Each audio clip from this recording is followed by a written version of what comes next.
Hey, sorry the show's late today. There were a couple of raccoons wrestling over a fruit tree in the backyard, and I had to watch them. It's the simple things, really.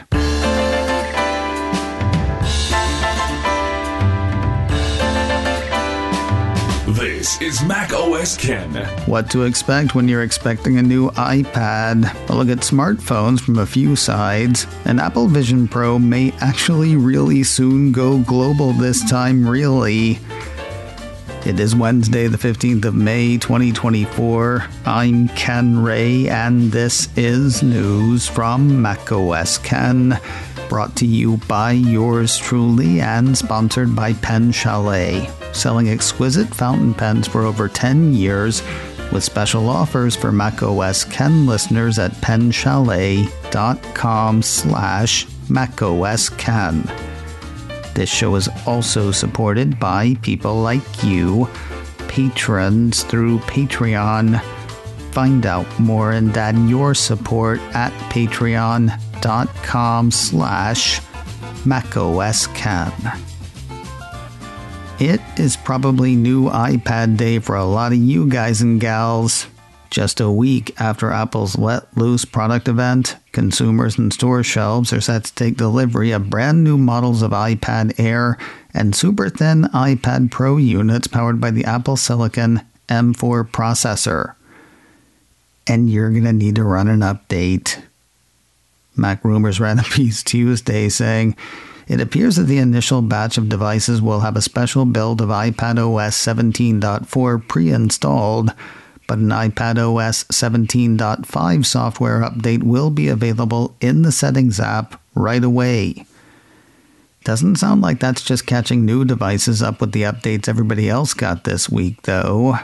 While it does give Apple's latest fondle slabs access to Quartiles, an offline mode for Apple News Plus, and Quartiles, the release notes specific to those devices also mention improvements to the operating system's built-in document scanning. Addressing the improvements before the devices were released, Apple explained that using AI, the new iPad Pro automatically identifies documents right in the camera app, and if a shadow is in the way, it instantly takes multiple photos with a new adaptive flash, stitching the scan together for a dramatically better scan. You may have noticed that explanation is good for iPad Pro only. It is unclear how document scanning is improved on iPad Air, according to Mac Rumors. But Apple says it is, so there you go. Now, something that was hinted at in code has also found its way to this week's new iPads. Another piece from Mac Rumors says the new iPad Air and iPad Pro have battery health features similar to those found in the iPhone 15 line. As confirmed by iCulture, says the piece, visiting Settings, then Battery on the new iPads shows a new battery health menu that lists battery health with a readout such as normal, maximum capacity, cycle count, and an 80% limit charging optimization option. Users can also see details about when the battery was produced and when it was first used. Mac Rumors and other sites writing on the feature stress that this is only for the early 2024 models. It is not a feature found in iPadOS 17.5 on older iPads. U.S. smartphone sales were down last quarter versus the same quarter a year ago, according to recent numbers from Counterpoint Research, though it's not entirely about this year's phones. The 8% drop from the March quarter of 2024 versus the same quarter in 2023 was primarily due to stronger Q1 2023 shipments following COVID-19 related factory closures that pushed Apple shipments from the fourth quarter of 2022 to the first quarter of last year. That was the holiday quarter when next to nobody could get the iPhone 14 Pro. By Counterpoint's count, Apple's market share stayed flat at 52% in the first quarter of 2023 and 2024. Second place Samsung's share grew from 27% to 31%.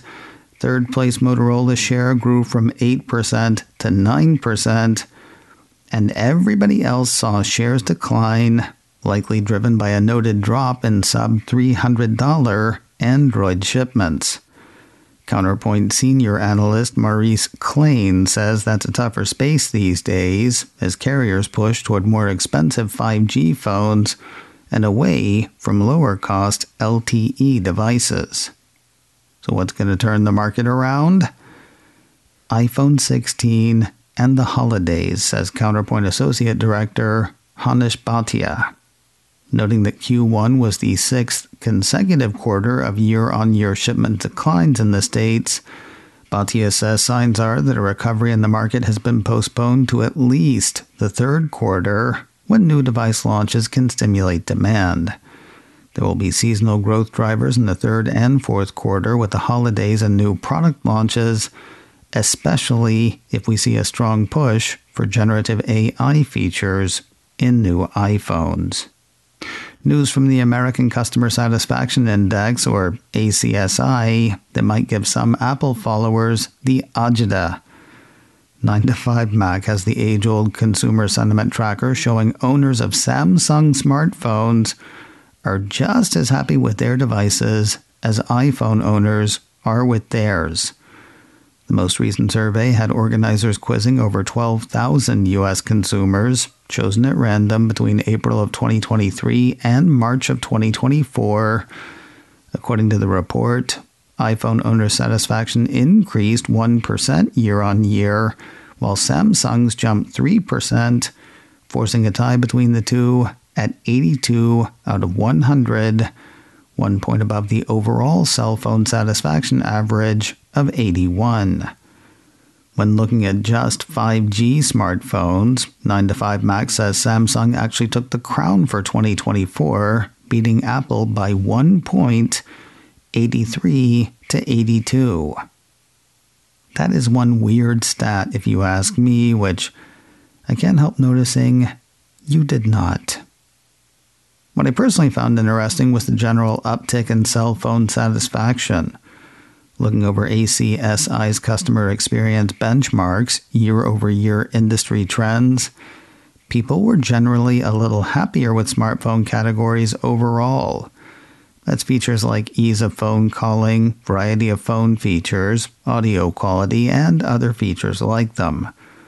Only two such categories, phone design and ease of navigating phone menus and settings, did not go up. Those two stayed flat at 83 points and 82 points respectively. Nothing went down in terms of satisfaction. People feeling the good feeling. Apple's push to produce iPhone in India seems to be going gangbusters. According to a piece from Apple MOSK, iPhone production on the subcontinent has doubled in the last year. Citing a report from the Times of India, Apple MOSK says Apple exported somewhere in the neighborhood of $10 billion in value of India-made iPhones across the last 12 months, and the trajectory is increasing. By 2026, 1 in 4 iPhones sold worldwide will be made in India. While a lot of the report focuses on iPhone exports from India, the piece also casts an eye on growth inside the country. Apple MOSK says the Cupertino company achieved 38% growth there in the last year and is pursuing double-digit growth in iPhone adoption in India. Apple also employs in the region of 150,000 people across its manufacturing partners. An estimated 1 million developers there work on its iOS ecosystem, according to various reports. More news in a moment, but first a word from today's sponsor, Pen Chalet, selling exquisite fountain pens for over 10 years. You may think the things you write aren't important enough for a fountain pen, that your handwriting's not good enough, that you don't need a fountain pen. I don't know about need, but here's what I'll say. For me, fountain pens elevate what I do. They bring me joy. I'm actively using 3 right now. One is for letter writing, one is for an art piece on which I'm working, and one is for everything else I write, from a quick note to journaling to whatever. For me, a fountain pen is just my pen, but better. I take true joy in my fountain pens, which is why we approached Pen Chalet about sponsoring this show. I wanted to share that joy with you and work with a great group to get you started. Pen Chalet loved my idea of starter boxes. A good pen, good paper, specially selected ink. When I first tried fountain pens, I had no idea what I was doing.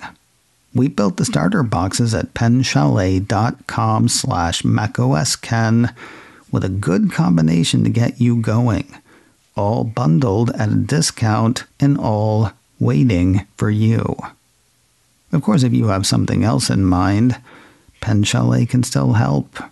Use code MOK10 to get 10% off purchases besides the starter boxes. Try a starter box or take 10% off other purchases with code MOK10 at penchalet.com/MacOSKen. And a big thanks to Pen Chalet for sponsoring today's show. It feels like there's been talk of Apple Vision Pro launching in other countries since about a month after Apple's spatial computer launched here in the States. So much of it has come to so little, by which I mean nothing. I sort of stopped paying attention to those stories. Well, I've started again. Let me tell you why after I tell you about the story I ignored most recently. iLounge highlights a Bloomberg report from this past weekend that said Apple would or will start selling Apple Vision Pro outside the U.S. soon, with an announcement expected soon after WWDC. According to the report on the report, Apple employees are headed to retail shops in Australia, China, France, Germany, Japan, Singapore, and South Korea to train employees on answering questions about the device, as well as running demos. As I say, we've heard that talk before, but there is reason to believe this time compliments of regulatory filings in China. A piece from Apple Insider says Apple's headset has received the China Compulsory Certificate, a safety regulation similar to European CE or U.S. Underwriters Laboratory symbols. The piece says the CCC mark is one of the last steps needed before an electronic device goes on sale in China. And finally today, a stat that bodes well for VR, AR, and MR devices, though I'm having a bit of trouble getting my head around it. Upload VR highlights numbers from a recent Pew Research Center survey, talking this time to the kids in America, specifically teenagers in the U.S. between the ages of 13 and 17. Just about a quarter of them say they play video games on a VR headset. All right, hang on a second. Who are these kids? Well, apparently every kid. According to Upload VR, Pew claims the participants were recruited primarily through national random sampling of residential addresses and weighted to be representative of U.S. teens aged 13 to 17 who live with their parents by age, gender, race and ethnicity, household income, and other categories. When it comes to gaming, console is still king, though not by much. Breaking it on down, 73% of kids surveyed say they play on console, 70% say they play on smartphones, 49% say desktop or laptop, 33% say they play on a tablet, and 24% say they play on a VR headset. You gotta figure next to none of those were Apple Vision Pro. Of course, Apple Vision Pro is a Gen 1 device. It is a long road ahead, and the teens are apparently traveling it.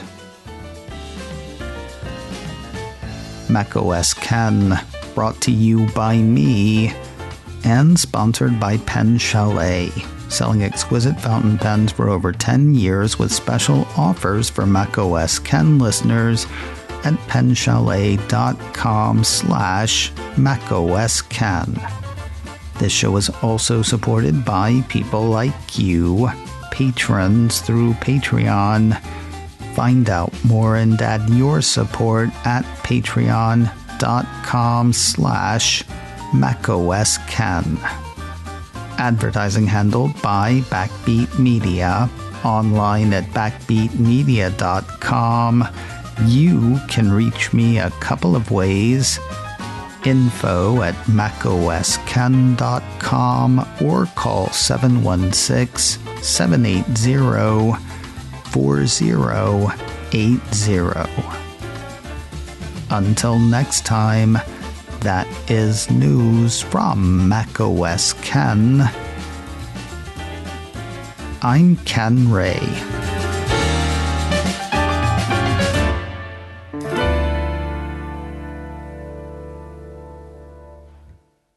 Ciao.